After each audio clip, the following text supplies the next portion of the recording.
That day's snow was different from the rest, thick, merciless, engulfing both sound and sight in its icy grip. Pine Hollow looked like a ghost town, its towering fir trees wrapped in white blankets, bowed under the weight of the cold. In the heart of this frozen forest stood a solitary, old cabin, its chimney whispering delicate smoke to the sky. Inside, an old man sat slumped in a worn chair, his eyes lost in the flames. Thomas Gray. The man whose name had long faded from the town's tongues, as if he himself had vanished from their lives. Every piece of wood he tossed into the fire rekindled a painful memory. Thomas was not just alone, he had become loneliness itself.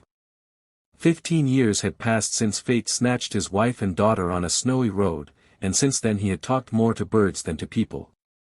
Pictures of them adorned the cabin, untouched, like signs of a life he was not ready to leave behind. Days turned into nights, seasons changed, but Thomas remained the same. A wandering soul. But as nature teaches us, no cold lasts forever. And no heart remains frozen if touched by a spark. A knock shattered the silence that had become his world. It was not loud, but to him, it sounded like thunder. Who could be out there? So far away, in a blizzard? Another knock came, more urgent this time. His heart pounded, anger, curiosity, fear. He could not tell. He opened the door, and time seemed to stop.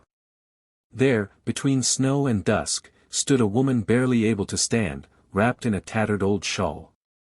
Behind her, 3 children, huddled, trembling, soaked. The eldest girl met his gaze, eyes tired and fearful. The middle child tried to hide the youngest behind him, the little one clutching an old stuffed rabbit as if it was her life. "Please," the woman whispered, her voice breaking. "Our car slipped. We've been walking for hours." Thomas hesitated. His cabin was no place for guests, especially not so many. The solitude he chose was a wall he built around his heart. Letting them in was like letting the world back inside. And yet, how could he forget those eyes? The eyes that reminded him of his daughter when she first cried over a small wound. The eyes that said just one thing, help. Wordlessly, he opened the door. The fire's warmth welcomed them, but it was silent kindness that truly melted the cold. Rachel. That was her name. A widow, with 3 children and a broken dream. She had recently lost her husband to cancer, sold everything, and was heading to a distant relative when the blizzard turned hope into fear. She was helpless. And now, she had entered the life of a man who had long shunned ties. The cabin changed overnight. Where silence had ruled, laughter now echoed. Children brought life to dusty corners, the tool shed became a playground, the kitchen, a sanctuary. Lily, the youngest, followed Thomas everywhere, asking endless questions. Jack, brave and curious, wanted to learn everything, from setting traps to sharpening axes. Emily, quiet and thoughtful, saw everything and always sensed when Thomas needed solitude. Thomas did not smile at first. He barely spoke. But his actions spoke volumes, fixing the spot where Lily slipped, quietly carving a new rabbit for her, making cocoa for Jack who pretended not to like it. Leaving Little Women by the fireplace, which Emily finished in 2 nights. Rachel also brought a warmth Thomas hadn't felt in years. Her voice filled the room with lullabies and stories. Her hands, once trembling with fear, grew steady in the kitchen, baking bread that smelled like home. They didn't talk much at first, but in their silence was a strange harmony that spoke louder than words. Yet, every peace gained through hardship carries hidden storms. The world knocked again, this time in the form of a social worker who arrived following a report of Rachel's disappearance. She was kind but clear. This shelter was unsuitable, there was no legal guardianship, and a lone man's cabin in the woods was not a long-term solution for 3 children. Fear flashed in Rachel's eyes as the woman spoke. Something twisted in Thomas's chest, a strange, suffocating sting he hadn't felt in 15 years. Was it fear of losing them? He was used to silence, questions, laughter. But this was no longer just noise. This was life. His life. That night, as the children slept wrapped in blankets, Rachel wept quietly by the fire. Thomas stared into the flames, jaw clenched. Then, without a word, he rose and stepped out into the cold. He went to the town he hadn't visited in 15 years. Sat in offices, signed papers, made calls, spoke to a judge.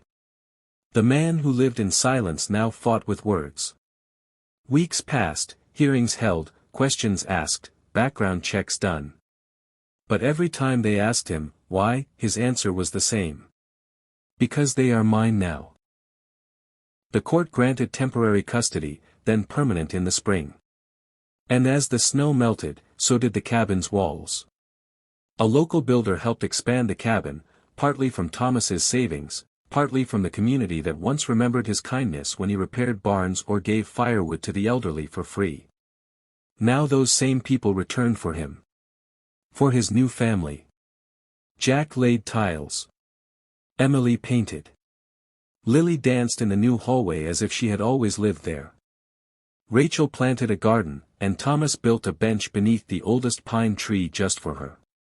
Every evening, they sat there, often silent, always together. One evening, Lily asked Thomas, "Are you our grandpa now?" He paused, looking into her innocent, bright eyes. "I am whatever you need me to be," he said. She smiled. "Then you're my hero." The forest no longer felt lonely.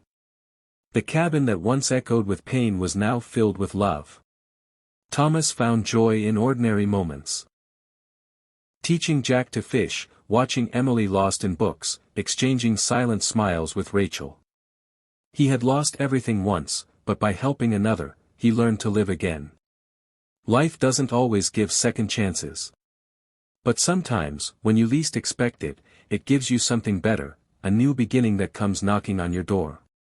And in those woods, where silence once reigned, laughter now echoes. Not just children's laughter, but healing, family, and hearts once broken beating as one. Because sometimes, the most unexpected guests become the most precious gifts. And the loneliest woodsman becomes the most beloved grandfather.